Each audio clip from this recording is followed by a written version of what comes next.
Welcome to the pre-brief for week 4, the week 4 team development program.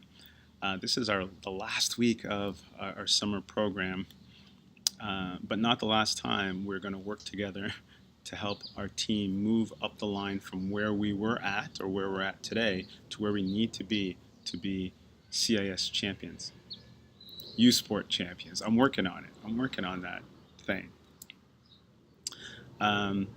But as for the summer, this is our last week. And this last week is about staying the course. So week 1, it was about, all right, let's get some self-awareness and find out what are my abilities, what are my limitations, where's my performance at. It gives me a pretty good look of vision of where I'm at. And then week 2 is about helping you to understand expectations. And sometimes they're not clearly communicated, so you have to use some curiosity and practice some empathy in order to get clarity on expectations so you can understand where you need to get to. Week 3 was about moving quickly. There it is. About moving quickly. And moving quickly is once we know where we're at and where we need to get to, we got to bust a move to get from point A to point B as quickly as possible.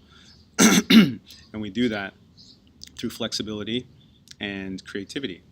Now week 4, look, as we're going through these changes, we've decided, yes, we want to commit to evolving, we want to commit to moving up the line as far as what we can bring to our team and what we can individually contribute. We have to understand that the path is not a smooth one. Sometimes there's going to be setbacks. It's not always easy. So we have to practice some resilience in order to stay the course. And there's probably about 5 different elements we can work on to work on our resilience, and we'll spend a bit more time on all 5 during the season. But as it relates to this summer, there's 2 that I want us to start working on, start practicing regularly right now. And the first one is meaning. Yes, meaning, M-E-A-N-I-N-G. It's really important that you've got clarity on what's the importance of this whole journey to me. Okay, people are pulled to an image of what they're trying to reach.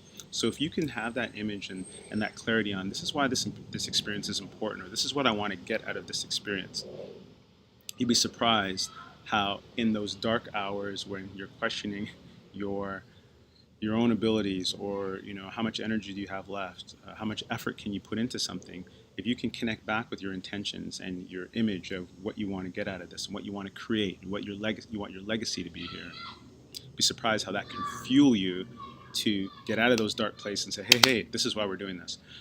Case in point, I was watching a show. It's called Football Life. It's like an hour-long show on these famous football players. And the last episode I watched was on Ray Lewis. Ray Lewis is Hall of Fame linebacker who played for the Baltimore Ravens. Ray Lewis was at the Harvard Law School speaking to a group of students there, and he was talking about how he got into football. And people thought, he just got into football because he loved football. He said, that's not how I got into football. He said, when I was a young kid, his parents had separated, and his mother was in relationships with these different men, and they would beat her. They would physically abuse her. So at a young age, Ray Lewis started to go to his garage and work out like obsessively. And the reason he was working out, and he says this very, very poignantly, is so that no man would ever put his hands on his mother again. He was trying to get strong so that he could fight off any man who ever tried to touch his mother. And then that led to him becoming this really supreme athlete, which then later on led to football.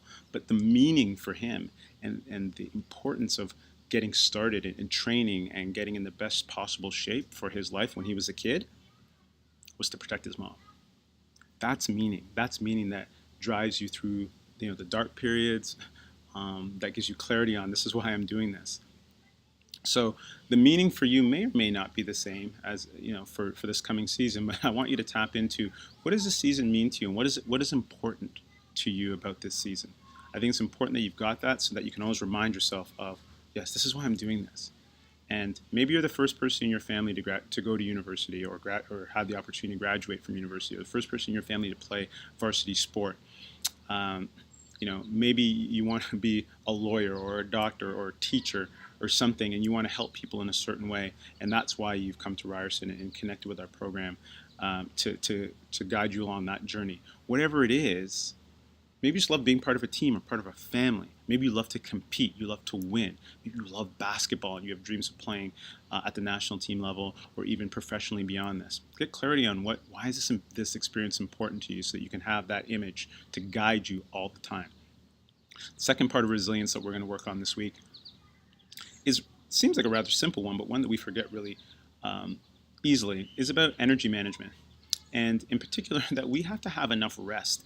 If you think of rest as fuel, okay, when you rest, you're gaining energy so that you can be resilient, so that you can bounce back, so that you can be tough in certain situations.